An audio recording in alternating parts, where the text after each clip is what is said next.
Bonjour à toutes et tous et je vous espère en très grande forme pour cette nouvelle bonne pratique.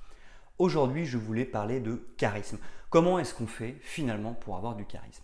Alors souvent, on va dire oui, cette personne elle est charismatique par exemple parce que pour un homme, il est grand et il est costaud par exemple. Et donc ça peut lui donner du charisme parce que effectivement c'est quelqu'un quand il rentre dans une pièce, c'est quelqu'un qu'on voit pour peu que ce soit un bel homme, alors c'est encore mieux. Le problème, et ça on le voit par exemple, on prend l'exemple de la politique, on peut avoir des gens effectivement qui physiquement soient charismatiques.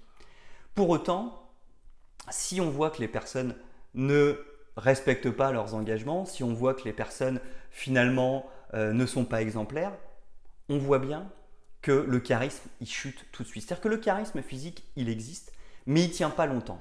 Parce que qu'est-ce qui se cache derrière, au-delà de l'exemplarité et de tenir ses engagements, c'est ses convictions.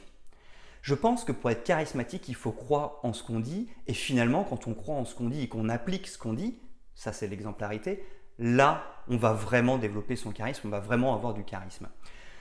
Je pense que vraiment les convictions sont la clé du charisme. Si on a quelqu'un qui dit oui, je pense ça, mais bon, c'est pas très grave si on le fait pas, on voit tout de suite qu'il n'y a pas de charisme. Par contre, quelqu'un, et même s'il se trompe, même s'il se trompe, qui dit moi je suis convaincu, c'est comme ça qu'il faut faire, je pense qu'il faut viser tel objectif et on va y aller comme ça et comme ça.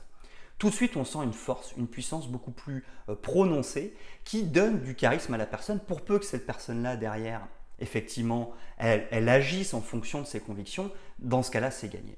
Donc pensez bien, je pense que le charisme n'est pas du tout physique, rien à voir, ça peut durer quelques instants ce charisme physique, mais le vrai charisme, c'est les convictions, c'est de croire en ce qu'on dit et d'appliquer ce qu'on dit, c'est ça le plus important. Voilà, j'espère que cette bonne pratique du jour vous a été utile et moi je vous donne rendez-vous dès demain pour une nouvelle bonne pratique.